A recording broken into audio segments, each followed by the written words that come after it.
Hello again, everybody. Pete here. Bit of an update on the Jaguar. I'm still getting hold-ups with it. Every fitting stage, every part has had to have work done to it. But I'm getting to the final stages of it now, and thought I'd just give a quick sort of update on it. I've got it now. It's basically in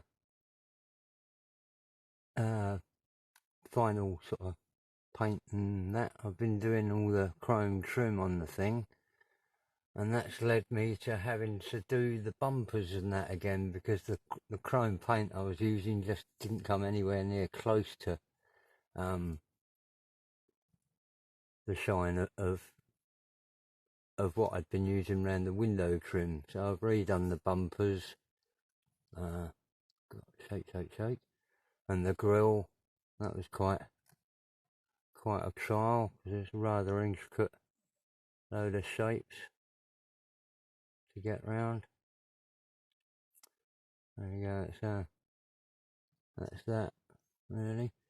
There's still loads of fit issues and things with it. I haven't got it all buttoned up yet. I whip the hood off. Don't know how much you can see into the engine bay.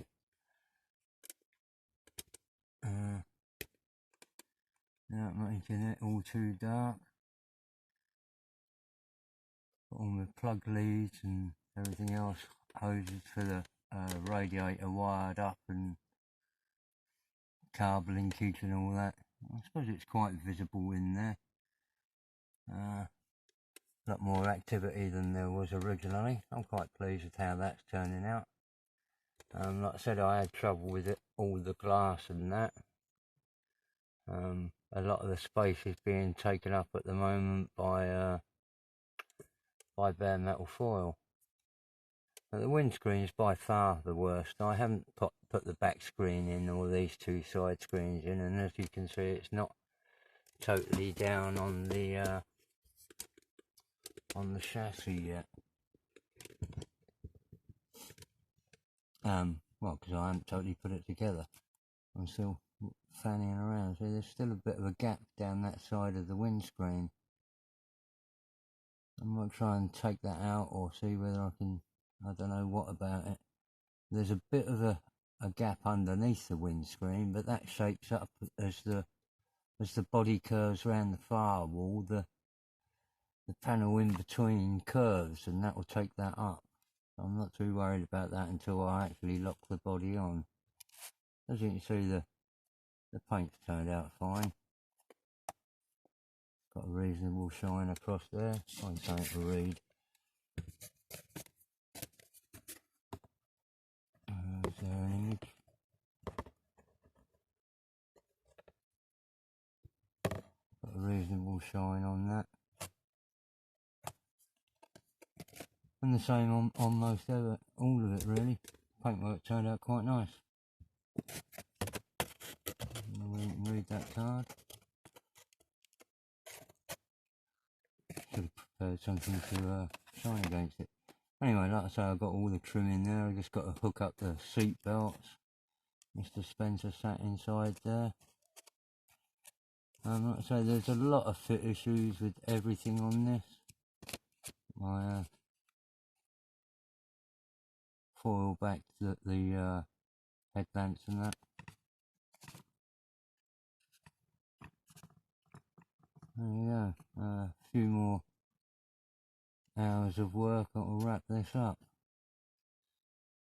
Like valve stems in there, they were worth doing on every wheel, whatever the scale.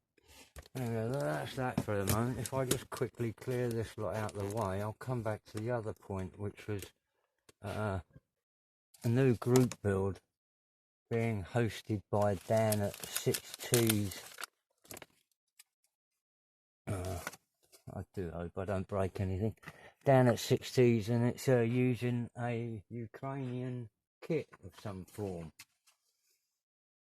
I've got a stack of them here of different figure kits and things made by Masterbox, ICM. I'll move that one again. The thing I keep doing there is a light unit that I keep knocking over. It's going to go again. I've got an Opel Cadet that I've part started. That's a really nice kit. I stopped because the axles on it are really spindly. It's gone again. I keep knocking this light unit over. Really spindly axles, so I was concerned about, well, I was going to change them to metal pins. These are really nicely detailed figure sets, and so are these by Masterbox. Any of the figures you find by these Ukrainian companies are really well detailed. But what I was actually going to do for the Ukraine group build is actually in a Revel box. This is a reboxing of an ICM kit, and I bought this because of the wings. It's one of the earliest planes with an elliptical wing. These Heinkels, but this is a highly detailed, you can see through the bag there. Really quite a lot of parts. There's 82 parts and it's a 1/72 plane. Unfortunately, it doesn't have any pilots or crew, which I always think is a bugger. A bit of a, you know, over in that corner, even though this came in a, that's not that sharp, is it? Right where that light flashes is a logo of ICM.